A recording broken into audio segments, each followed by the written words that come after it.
Hello friends, good morning, good afternoon, good evening. नमस्कार. I welcome to all my YouTube channel Learners Academy. My name Deepika. तो मैं आपको बताने जा रही हूँ कि हमने पहले अपनी क्लासेस में प्याजे की थ्योरी की है. आज हम वाइगोस की थ्योरी करने वाले हैं. नो डाउट कि जब हम ये चाइल्ड डेवलपमेंट एंड पेडागोजी पढ़ते हैं तो इसमें चाइल्ड डेवलपमेंट में बहुत ज़्यादा थ्योरीज आती हैं. बच्चे मोस्टली इन थ्योरीज में कंफ्यूज रहते हैं. इसमें कंफ्यूज होने वाली कोई बात नहीं है. अगर हम इन थ्योरीज को अच्छे से ध्यान से समझेंगे तो नेचुरली हमें समझ आ जाती हैं. ठीक है. अगर आपको एक बार में समझ नहीं आ रही तो आप मल्टीपल ऑफ टाइम्स इसको देखें, इसको पढ़ें तो आपको डेफिनेटली समझ आएंगी. ठीक है. मुझे भी एक बार में समझ नहीं आई थी, मैंने भी इनको मल्टीपल टाइम रिवाइज किया है, तभी आती हैं. ठीक है. तो आज की जो हमारी क्लास रहेगी क्लास नंबर 7 रहेगी, जिसमें हम बात करेंगे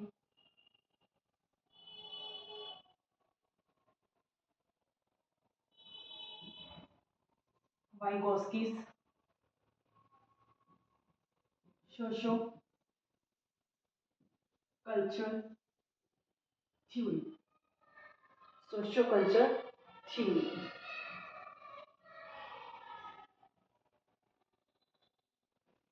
ठीक है. थ्योरी समझने से पहले हम वाइगोस्की के बारे में थोड़ा सा समझ लेते हैं. इन्हें लिव वाइगोस्की भी बोलते हैं. ठीक है. लिव वाइगोस्की भी बोलते हैं और वाइगोस्की भी बोलते हैं. वाइगोस्की जो थे वो रशिया के रहने वाले थे, इसलिए इन्हें रशियन साइकोलॉजिस्ट भी कहा जाता है. सोशल कंस्ट्रक्टिविस्ट है. 38 ईयर्स की एज में इनकी डेथ हो गई थी. बहुत ही छोटी एज में इनकी डेथ हो गई थी. ठीक है. तो पहली बात करें तो ये कौन थे? Russian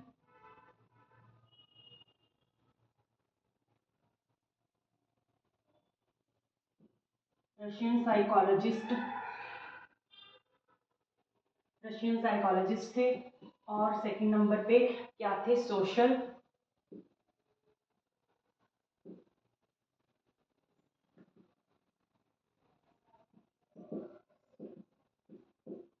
constructivist.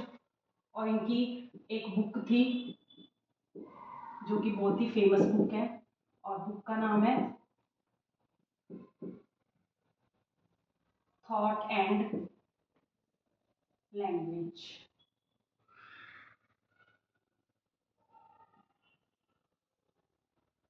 Thought and language. इनकी बुक का नाम है थॉट एंड लैंग्वेज. ठीक है. जो प्याजे हैं उनको रेडिकल कंस्ट्रक्टिविस्ट कहा जाता है, और जो वाइगोस्की है इनको सोशल कंस्ट्रक्टिविस्ट कहा जाता है. ठीक है. इनकी बुक है थॉट्स एंड लैंग्वेज. ठीक है. Thoughts and language. आगे हम अगर बात करें तो इन्होंने अपनी थ्योरी पे 3 मेन एस्पेक्ट्स पे स्ट्रेस दिया है. कौन कौन से? वो 3 मेन एस्पेक्ट्स. 3 एस्पेक्ट्स कौन कौन से हैं?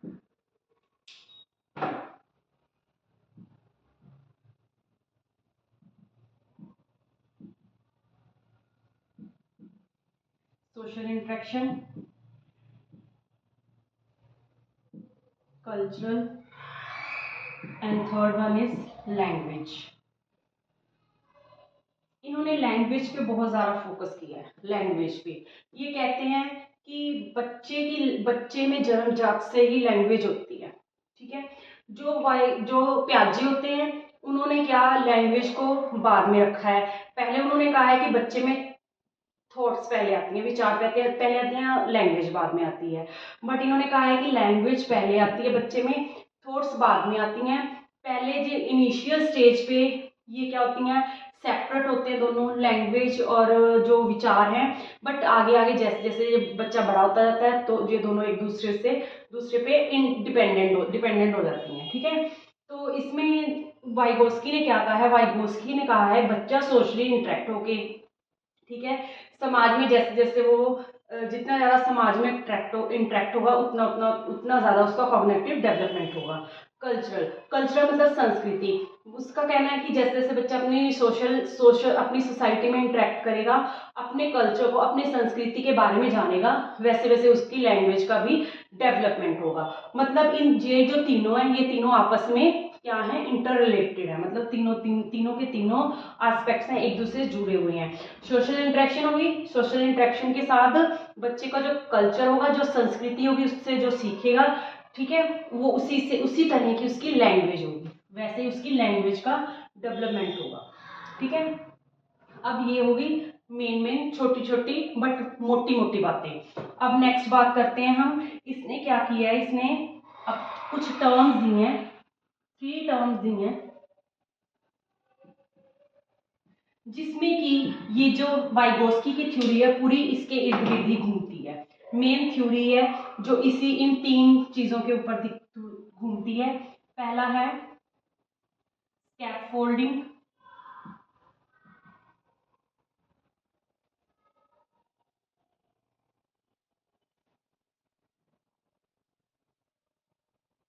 नेक्स्ट है ZPD, जिसे हम जोन ऑफ प्रॉक्सिमल डेवलपमेंट बोलते हैं। ठीक है, फर्स्ट ये हो गया, सेकंड ये हो गया, और थर्ड एक और चीज इन्होंने दी है, जो थर्ड है वो क्या है, थर्ड नंबर पे MKO। MKO मतलब more knowledgeable other, full form क्या है इसकी, मोर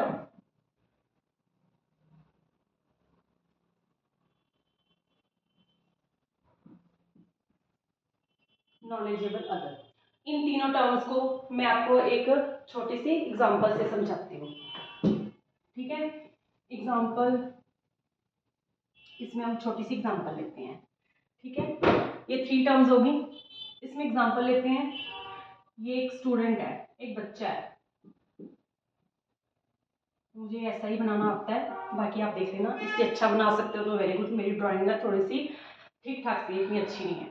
ये एक बच्चा है, क्या है, चाइल्ड है, चाइल्ड भी हो सकता है, बड़ा भी हो सकता है, कोई कुछ भी कह सकते हैं, बच्चा भी हो सकता है, कोई पर्सन भी हो सकता है। ठीक है, सपोज अगर बच्चा है तो उसने पढ़ना है, मैं हूँ, मुझे कुछ आगे कोई स्किल सीखनी है, कोई भी स्किल सीखनी है, कुछ भी अपने लर्निंग जो बढ़ानी है। ठीक है, मैं चाहती हूँ इस चीज के बारे में मुझे थोड़ी बहुत नॉलेज है, बट मुझे इससे में और ज्यादा डीपली नॉलेज मिले, तो मैं क्या करूंगी, मैं एक अपने से बड़े पर्सन के पास जाऊंगी।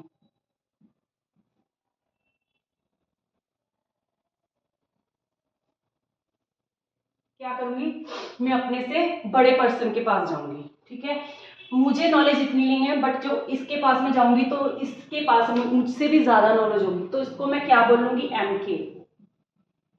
यही क्या हो जाएगा मेरा MKO, मतलब मोर नॉलेजेबल अदर्स, इसको मुझसे ज्यादा नॉलेज है।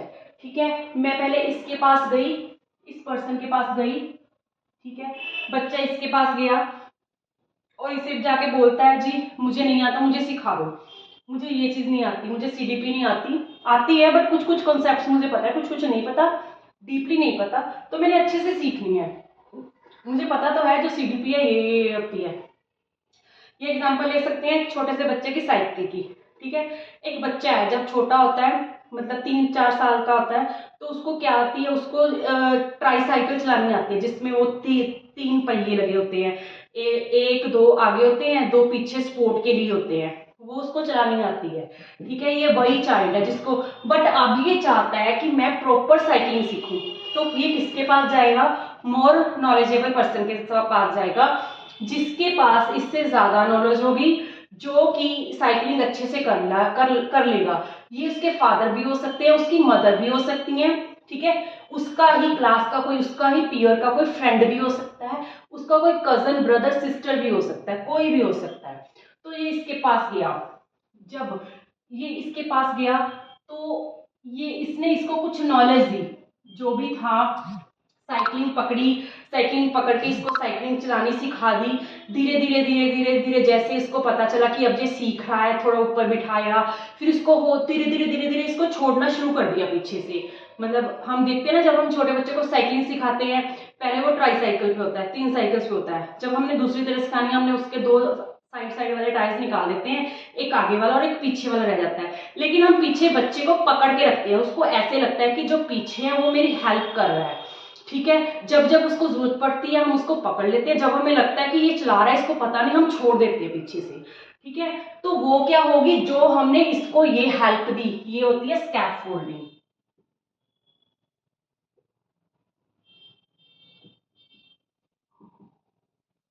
जिसे बोलते हैं ढांचा या मचान। ठीक है, ढांचा या मचान।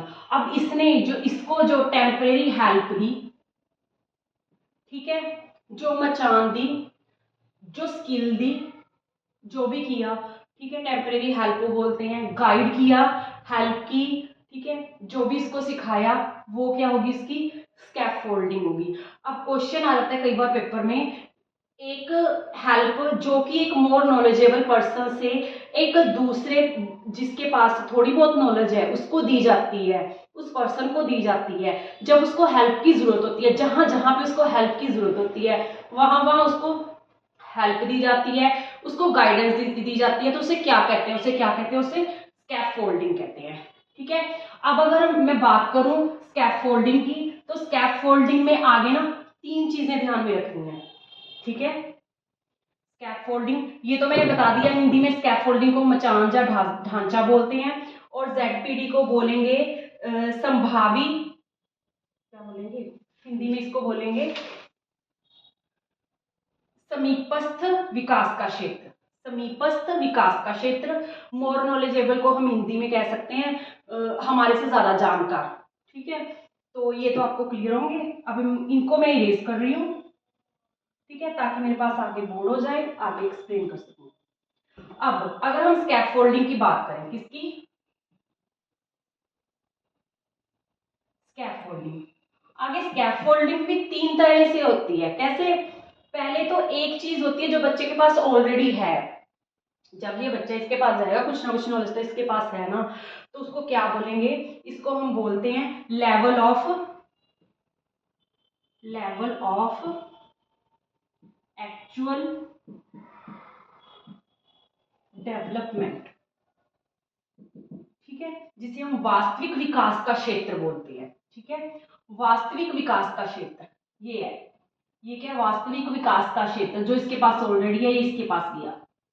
ठीक है, ये वास्तविक विकास का क्षेत्र है, इतना जो है। ठीक है, इसमें क्या होता है, इसमें वो होता है जो हमारे पास पहले से ही नॉलेज होती है थोड़ी बहुत। ठीक है, एग्जांपल मैंने दे ही दी है, जैसे मुझे पनीर बनाना आता है, सिंपल पनीर आता है, बट मुझे शाही पनीर नहीं आता।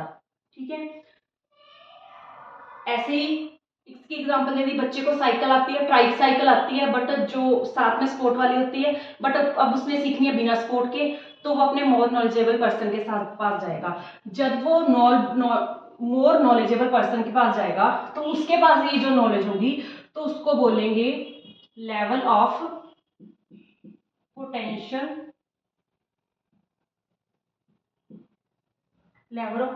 डेवलपमेंट। मतलब वो अपनी प्रॉब्लम सॉल्व करने के लिए कहाँ गया, अपने से अडल्ट के पास गया, अपने से वयस्क के पास गया, या अपने से किसी क्लास में अपने किसी पीयर ग्रुप के पास गया, पीयर के पास गया, ग्रुप नहीं पीयर के पास गया। पीयर मतलब जिसको, जैसे गिफ्टेड चाइल्ड होते हैं क्लास में। ठीक है, एक सम में बच्चे को नहीं आ रहा, उसको मल्टीप्लाई आती है, सब कुछ आता है, उसमें मल्टीप्लिकेशन भी होनी है, उस सम में डिवाइड भी होना, सब कुछ आता है, बट उसको थोड़ा सा पता नहीं कि इसमें क्या होगा, कौन सा, उसको फॉर्मूले भी सारे याद है, बट जो आइडिया नहीं लगा पा रहा कि इसमें कौन सा फॉर्मूला आएगा, तो वो क्या गया, अपने क्लास में अपने से ज्यादा बच्चे, इंटेलिजेंट बच्चे के पास गया, जिसे हम गॉड गिफ्टेड कह देते हैं, या फिर वो अपने टीचर के पास गया, तो उसको क्या बोलेंगे, level of potential development with more capable peer. ठीक है, जिसमें उसकी प्रॉब्लम सॉल्व हो जाएगी, किसके पास, एमकेओ के पास जाके। अब इन दोनों के बीच का, ठीक है, ये तो है लेवल ऑफ पोटेंशियल डेवलपमेंट। अब नंबर 3 पर आए, इन दोनों के बीच का जो डिफरेंस है ये है, इन दोनों के बीच का जो डिफरेंस है यही क्या कहलाता है, जेडपीडी। ठीक है, इसी को हम क्या बोलते हैं, जोन ऑफ प्रॉक्सिमल डेवलपमेंट। ठीक है, निकटवर्ती समीपस्थ विकास का क्षेत्र। ठीक है, जिसमें कि distance between the actual development और पोटेंशियल डेवलपमेंट। ठीक है, जो एक्चुअल डेवलपमेंट है उसके पास, जो एक्चुअल चीज है, और जो पोटेंशियल जिसके पास गया, मोर नॉलेजेबल के पास, उसके पास जो है, उन दोनों के बीच का जो डिफरेंस है, जो सीख रहे हैं या सिखा रहे हैं, उसको क्या कहा जाता है, जोन ऑफ प्रॉक्सिमल डेवलपमेंट।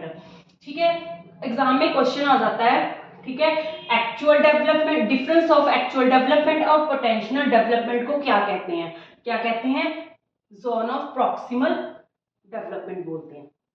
ठीक है, आई होप कि आपको ये अच्छे से पूरा प्रोसेस, पूरा जो वाइगोस्की सोशल कल्चर थ्योरी है वो समझ आ गई।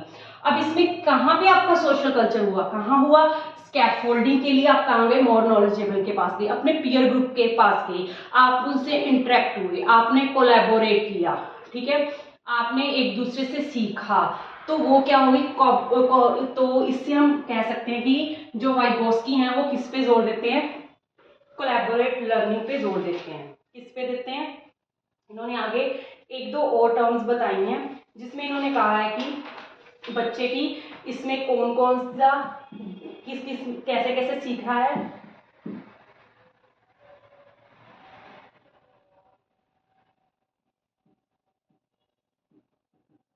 कोलैबोरेट प्रोजेक्ट करके, प्रोजेक्ट देके हम बच्चे को सिखा सकते हैं, और कोऑपरेटिव लर्निंग,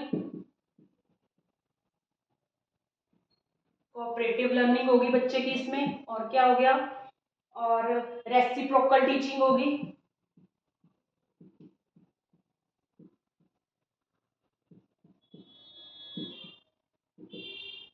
ठीक है, और क्या हो गया, असिस्टिव लर्निंग होगी,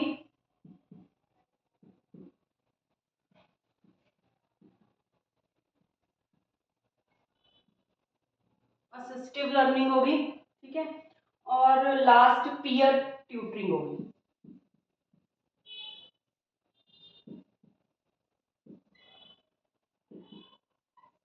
और लास्ट क्या होगी, पीयर ट्यूटरिंग होगी, पीयर ट्यूटरिंग होगी। मतलब इन सबसे बच्चे के अंदर कौन कौन सी चीजें डेवलप हुई, कोलैबोरेटिव प्रोजेक्ट, मतलब हम बच्चे को क्लास में एक प्रोजेक्ट देंगे, बच्चे एक दूसरे के साथ कोलैबोरेट लर्निंग करेंगे, इंटरेक्ट करेंगे, कोऑपरेटिव लर्निंग होगी, कोऑपरेट करके किसी भी चीज का, किसी भी प्रॉब्लम का सोल्यूशन निकालेंगे। रेसिप्रोकल टीचिंग, अब आ जाते हैं रेसिप्रोकल टीचिंग के बारे में। इसके बारे में मैं थोड़ा सा आपको डीपली समझा देती हूँ। कई बार इसका प्रोसेस आ जाता है अकेला, ठीक है, क्या आ जाता है अकेला, प्रोसेस आ जाता है। रेसिप्रोकल टीचिंग में आगे 3 स्टेप्स है, बस आपने उनको याद रखना है, ठीक है। कई बार सीक्वेंस पूछ लेते हैं कि रेसिप्रोकल टीचिंग की जो सीक्वेंस है वो क्या है।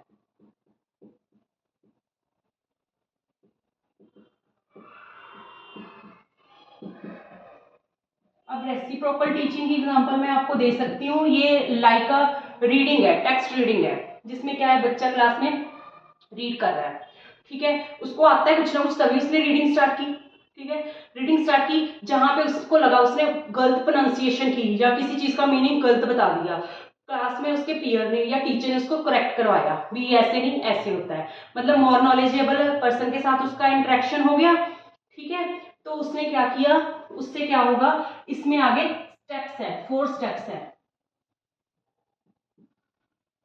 4 स्टेप्स कौन कौन से हैं, इसमें पहले क्या होगा, पहले होगी प्रेडिक्टिव होगी, देन क्वेश्चनिंग होगी,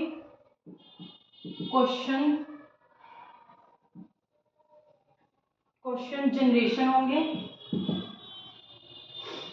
देन क्या होगा, क्लासिफाइंग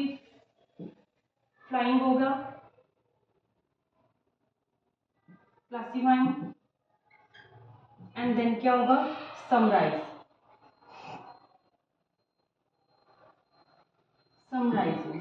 फिर हम क्या करेंगे, समराइज करेंगे। रेसिप्रोकल टीचिंग का मतलब है क्लास में किसी भी टेक्स्ट बुक में से लेके कोई भी पैराग्राफ रीड करना, उसके अंदर ये 4 स्टेप्स आएंगे।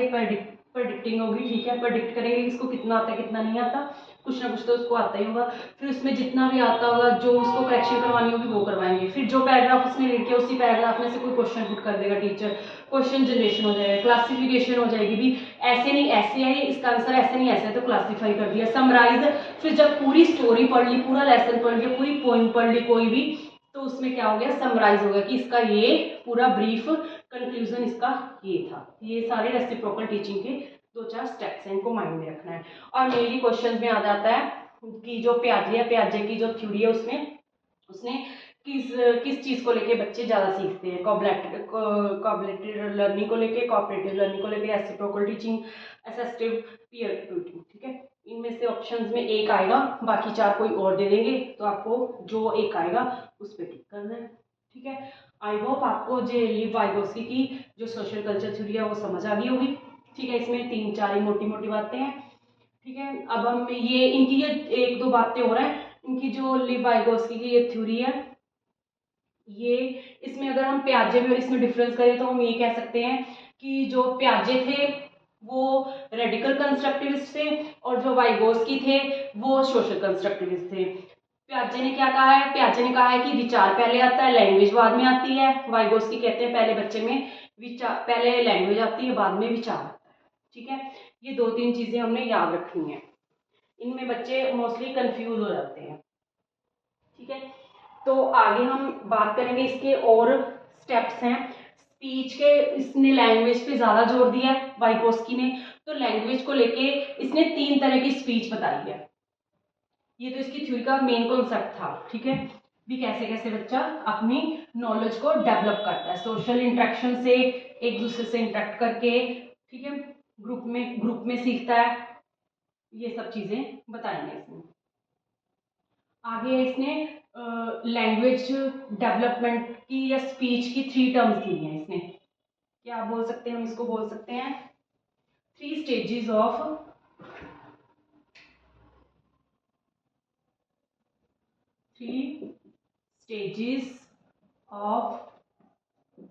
Speech development. ठीक है, डेवलपमेंट को मैं छोटा ही लिख रही हूँ, आप आगे समझ जाना डेवलपमेंट का मीनिंग। ठीक है, पहली जो है, पहली है सोशल। ये बच्चे की 0 से 2 इयर्स तक होती है। सोशल स्पीच मतलब जनरली जो टॉक है, जैसे मैं आपके साथ कर रही हूँ, बच्चा छोटा बच्चा 0 से 2 साल तक का, वो क्या करेगा, क्राइम करेगा, लाफिंग करेगा, अपने बिहेवियर से किसी दूसरे पर्सन को अपनी तरफ अट्रैक्ट करेगा। ये क्या हो जाएगी, उसकी सोशल स्पीच हो जाएगी, जिसमें वो छोटी छोटी चीजें मदर से या किसी और से मांगने लग जाएगा। जैसे मुझे पानी दे दो, I want drink, I want milk. ठीक है, ऐसे छोटी छोटी चीजें, छोटे छोटे सेंटेंसेस वो बोलने लग जाएगा। तो इसलिए होगी सोशल स्पीच। सोशल स्पीच कोई टफ नहीं है, सोशल स्पीच मतलब जो हम सोशली बोलते हैं, जिससे हम किसी दूसरे को अपनी तरफ अट्रैक्ट करते हैं कम्युनिकेट करके, उसको बोलते हैं सोशल स्पीच। अब जो मैं बोल रही हूँ, मैं जो भी मैं कर रही हूँ वो क्या है, सोशल स्पीच है, जिसमें मैं आपको अपनी तरफ अट्रैक्ट कर रही हूँ बोल के। बच्चा कैसे अट्रैक्ट करता है, रोके, हंस के, चिल्ला के, है ना, क्राइम करके, लाफिंग करके और शाउटिंग करके। और छोटे छोटे 0 से 2 साल का बच्चा क्या बोलेगा, मम्मा मुझे मिल्क दे दो, आई वॉन्ट मिल्क, है ना, आई वॉन्ट वाटर, ऐसी छोटी मोटी चीजें। आगे आ जाएगी ईगो सेंट्रिक स्पीच। ये होगी 4 से 7 वर्ष तक, 3 से 7 वर्ष तक के बच्चे, 3 से 7 इयर्स तक के बच्चा ये बोलेगा। ठीक है, ईगोसेंट्रिक स्पीच क्या होती है, जिसमें हम बोलते तो हैं कुछ, ठीक है, कुछ गुनगुनाते हैं, बोलते हैं, हमें लगता है कोई सुन नहीं रहा, बट आसपास में सब हमारी बात सुन रहे होते हैं। जैसे कई बार लड़कियां क्या करती है, किचन में काम करती, कोई गाना गुनगुनाने लग जाती हैं। ठीक है, जैसे इसकी एग्जाम्पल 3 से 7 साल के बच्चे की ले सकते हैं हम। बच्चा जैसे स्कूल में जाता है, स्कूल में कुछ नया सीख के आता है, हम अपना अलग से बैठे हैं, बच्चा अपना अलग से टेबल पे बैठा है, तो वो उस चीज को गुनगुनाएगा, उसको ऐसा लगेगा कि मैं ही बोल रहा हूँ बस, और कोई नहीं है मेरे आसपास, मैं ही अपने आप को सुन रहा हूँ।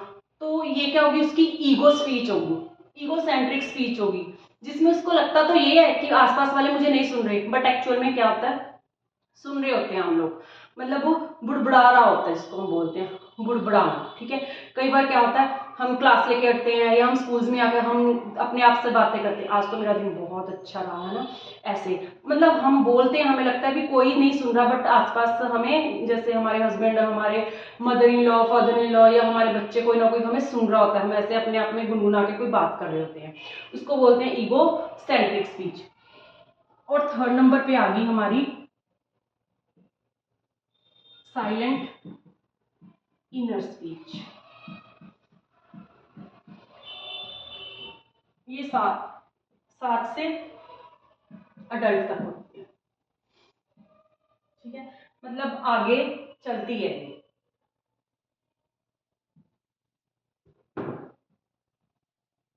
इसका कोई टाइम पीरियड नहीं है, बस 7 से ऊपर वाले तक की है ये, अब आगे चलेगी, ठीक है।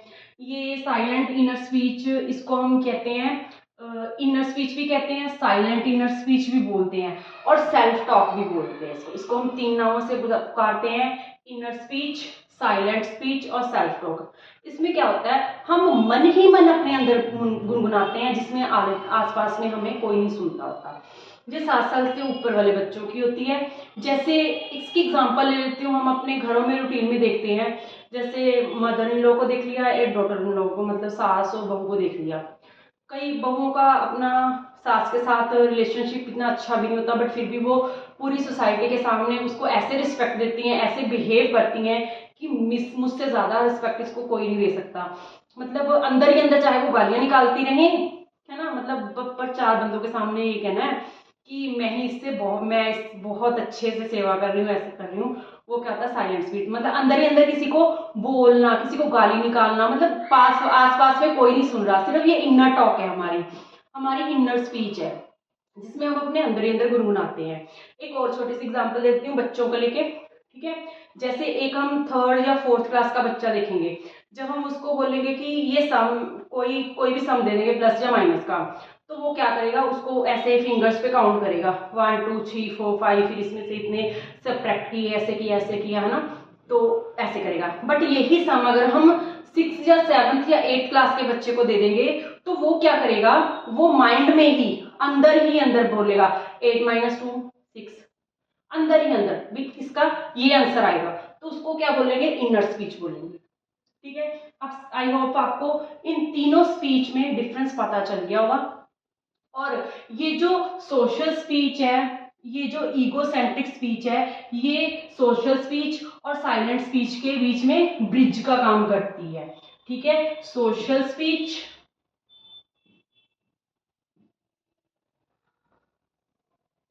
और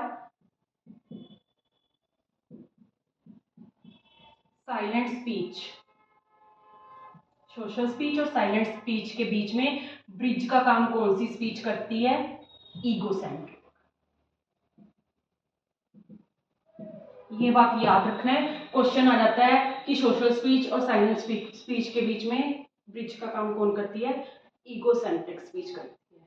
आई होप आपको ये कंसेप्ट अच्छे से समझ आ गया होगा। नहीं समझ आया तो कमेंट बॉक्स में नीचे कमेंट छोड़ दीजिएगा। अगर समझ आ गया होगा तो मेरी वीडियो को लाइक, शेयर और सब्सक्राइब जरूर कर दीजिएगा please. Thank you so much. मिलेंगे नेक्स्ट वीडियो में, तब तक के लिए बाय बाय।